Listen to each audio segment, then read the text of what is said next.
Baru 2 hari deklarasi, imbauan dan larangan memilih Capres-Cawapres Anies Baswedan dan Muhaimin Iskandar atau Caimin mulai bertebaran. Kali ini datang dari Ketua DPC Partai Demokrat Kota Bekasi, Roni Hermawan. Roni tak terima hingga mengimbau seluruh kadernya agar jangan memilih Anies Baswedan.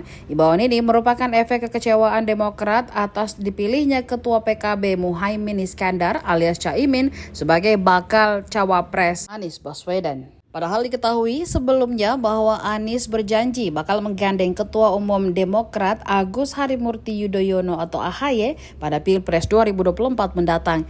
Kata Roni, tidak ada gunanya Demokrat memilih sosok pemimpin seperti Anies. Pihaknya merasa dihianati karena Anies dengan mudahnya berpaling ke Caimin. Sebelumnya, Demokrat secara resmi mencabut dukungan untuk Anies Baswedan sebagai bakal capres 2024. Keputusan ini juga menandai keluarnya Demokrat dari Koalisi Perubahan dan Persatuan.